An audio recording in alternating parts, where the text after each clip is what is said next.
Disha, and I helped my mom write a book called Cuddles versus Don Fifi. We're going to read chapter 1 today, and we've got Seniori to help visualize the events happening. Chapter 1, Snickers. Species, tabby cat. Age, 3. Occupation, right hand to the boss, ninja. Stealth is a weapon. It is a good weapon. It is also one of my favorite weapons.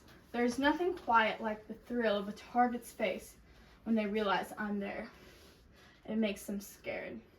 Scared because they don't know how long I've been watching them. Scared because they don't know how much I know. Scared because it's too late. They have nowhere to run. I've caught them. And I was about to do it again. I stopped and tried to signal Drake, the black and white brainless hairball, but his attention was elsewhere. A spot of light flashed between nearby trees, and he was eyeing it like the coveted red dot. He was useless. I don't know why the boss keeps him around. I ignore my partner and crept closer. My whiskers twitched in anticipation. Have I ever mentioned that birds are some of the easiest targets there are? Aside from humans, that is. Pigeons are the worst. Yeah, they think just because they have wings and can take off in a couple of beats, they're invincible. It was time to change this one's way of thinking. Wait for it. Wait. He's turning this way. Nope, wasp distracted him. Now, I sprang into action. Jump, backflip, spin, round kick, boom, nailed him. Why didn't you wait for me? Drake said, bounding up to where I had pinned the pigeon to the ground. You were too busy being fascinated with the light? No, I wasn't. He sat down and started cleaning his paw. Okay, maybe I was. Help! She's got me! She's going to eat me! Somebody help! The pigeon stirred. Just shut up and help me get him tied and quiet. Drake sat there, poised, paw poised, tongue out, and gave me a blank look. String? Gag? What'd you do it with? Help! Help! They're going to kill me! The pigeon squirting beneath me, yelling. Drake stuttered. Don't tell me you lost it again. Drake looked sheepish. Useless waste of fur, I muttered under my breath, and smacked the pigeon in the head to shut it up for another minute so I could think. We gotta do something. The boss is expecting this guy to be bound and gagged. I couldn't move, not since I had the pigeon caught. I wasn't about to trust Drake with holding him down either. Drake stood and walked around. A minute later, he came back with a piece of bark. By then, I'd given up and sat on the pigeon's chest so I could keep a paw over his squawky mouth. What am I supposed to do with that? This. There was a small hole in the bark that fit the pigeon's beak perfectly. The pigeon glared at us. So Drake's methods were unconventional. What could I say? It worked. We stashed the pigeon under the boss's porch. I waited outside guarding our prisoner, who was now tied up and quiet, and listened while Drake slipped in the kitty door. I didn't hear her coming, but I could sense her presence moments before I saw her in all her fluffy orange glory. Normally, I'm not a jealous cat because, let's face it, I got skills and I have power. But if there was one cat I would trade fur with, it'd be the boss. When the light hits the edges of her fur, she looked like a glowing angel. Soft, perfectly fluffed. She never had chunks missing or scratches from getting into fights or mud caked into her fur because some bimbo caught her off guard. No, it was a crime, really. The boss's fur was perfect and soft, so soft, like the breath of a kitten. Well done, Snickers. Let's take this to the woods so we don't wake the humans. I picked up the nasty bird by the ropes that bound it in its mouth. This guy was disgusting. He reeked of swamp water and sewage. I choked down a hairball that threatened to rise. It was going to be over soon. Then I would reward myself with a small treat and a bath. I couldn't wait. I followed the boss while Drake trailing somewhere behind us. Out to the tree line. Only a short way back was the bayou and the swamp. I knew that it would be our next stop. I shivered in anticipation. That was another highlight of my job, watching the guilty animals suffer.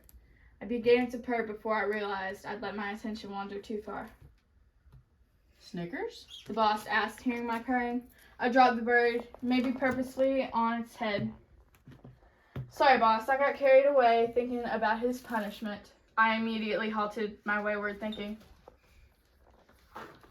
Understandable. I too appreciate a good show when we have a party. She bent down and stuck her nose in the pigeon's face. The bird shuddered. I could smell his fear above his stench. In one deft movement, she knocked the bark off his beak.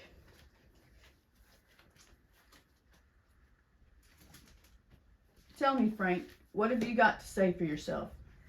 I'm innocent. I didn't do it. I swear. He squawked, using his back tail, to try and push it away. Liar, why do you want to be a stool pigeon for him? Who? I don't know what you're talking about. Fifi, no, excuse me, Don Francis, who thinks so greatly of himself.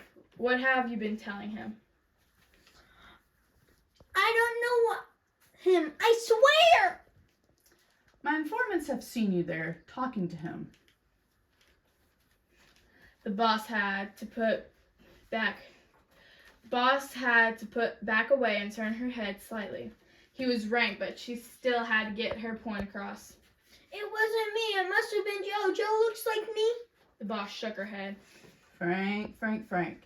You're afraid of the wrong cat. If you can't do anything, I'm the one you should be afraid of.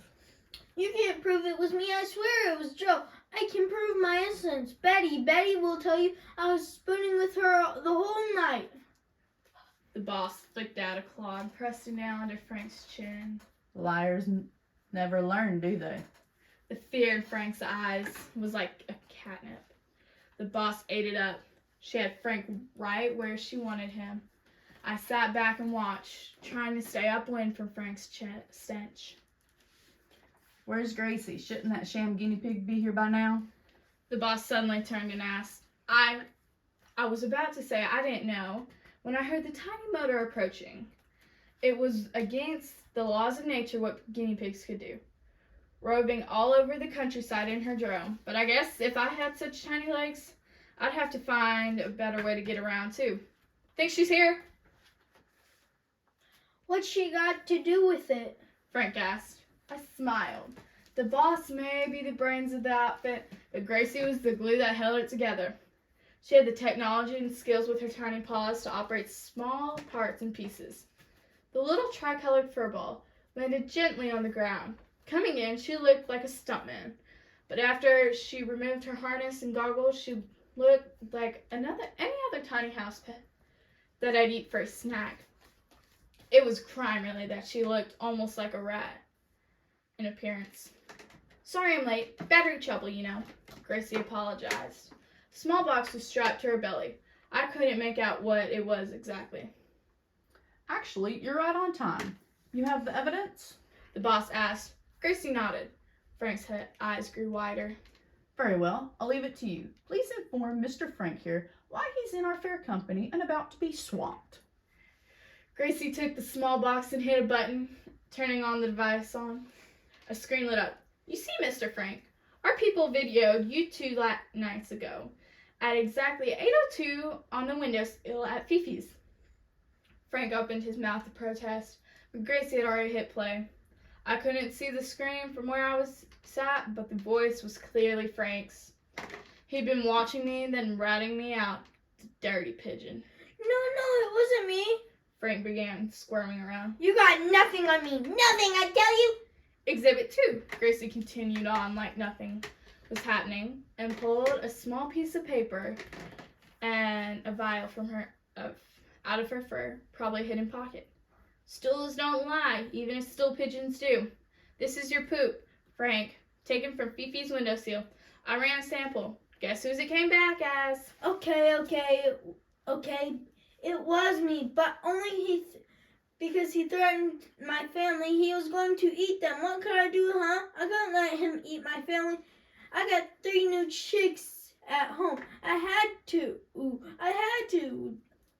I tell ya. It was sad watching him beg like this. Who am I kidding? I loved it. I leaned in, waiting for the command. Frank, Frank, Frank.